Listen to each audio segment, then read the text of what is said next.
Hey, good morning, folks. It's Friday morning. Are you ready for the day? I hope you are. Hope you have a fantastic Friday and an even greater weekend.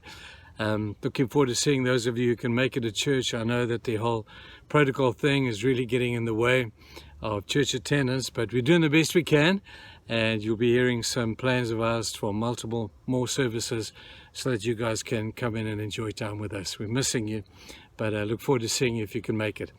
We're considering the name of God, Jehovah Shalom. The Lord is my peace.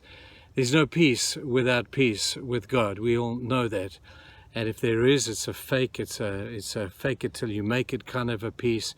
But the peace of God is a remarkable thing that comes out of peace with God.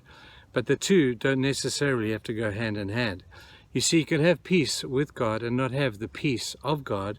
Yesterday we said because of the disarray, the external disarray of our lives can sometimes lead us to a place where we have lost our peace with the world around us. We've lost our peace in our hearts. We still have peace with God. I want to add another couple of D's to that today. I want to talk about the disarray that comes into our lives through disillusionment. Sometimes we have such high expectations, and even with God, sometimes, and I say this as reverently as I can, sometimes God disappoints us because maybe we pray for something and it doesn't happen. Maybe we're praying for a loved one for healing and they don't get healed.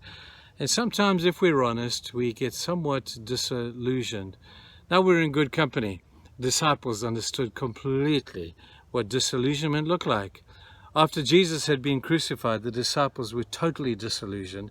They had thought that he was going to come, that he was going to rule the world with a mighty army, that he was going to defeat the Romans, that he was going to do a whole bunch of really cool things to restore Israel to what they believed its rightful place would be.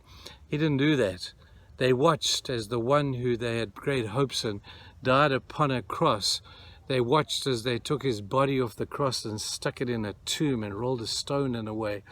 And then they thought to themselves, well, what do we do now?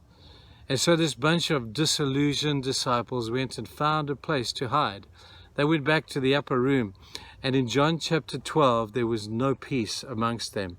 There was no peace at all until something very special happened. Suddenly, peace was restored when Jesus appeared amongst them. And the first words that Jesus said in John chapter 12 was, "Peace be unto you." Man, is that something those guys needed right then? They really needed the peace of God because Jesus now was amongst them. They received it. And they received it, and Jesus acknowledged the first thing you guys need is peace. And he gave to them that beautiful peace of knowing that his presence was there amongst them. Now, the second one is a similar one. This is the D of disappointment, and sometimes this grows out of disillusionment. And we get disappointed with people, we get disappointed with the church, we get disappointed with our pastors, we get disappointed with a whole bunch of things. And sometimes we measure God according to our disappointment with man. That's not fair, people. That's not fair on God at all. But we do get disappointed. In the same context as the previous one, those disciples who watched Jesus die and were disillusioned, it grew into disappointment that they left the disciples. And two of them made their way on the road to Emmaus. They were going back to the old life. They were going back to that which they were used to. And they were deeply disappointed. And there are many people for whom the Christian experience has, if they're honest, been a disappointing one. They could identify with these two disciples. But the same thing happened. As they were walking and they were bemoaning their fate and they were talking about all the things as they wished they had been, they were so low. When suddenly they saw a stranger, he began to talk to them. And he asked them, what's wrong?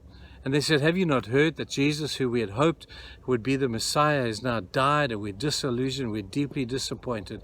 They didn't recognize Jesus for some strange reason until Jesus opened the scriptures to them and had a meal with them.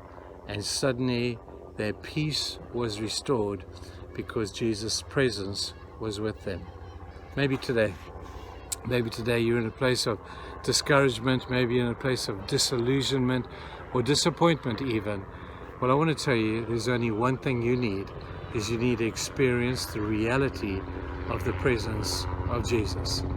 It certainly did the job for those disciples in the upper room. Sorry about the helicopter, but they did the job for those who were in this place of disillusionment. His presence changed everything.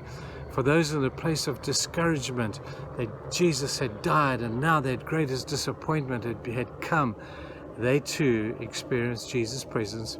It changed everything. I don't know how many times in church, I think people must get sick of me saying to them, the presence of God makes all the difference, and there is no substitute for it. Think about that today. As you go in today, maybe you're suffering some disillusionment, some disappointment, I don't know, something like that. The presence of Jesus with you will change everything, and there's no substitute for it. Hope you have a great day. Cheers, folks. Bye.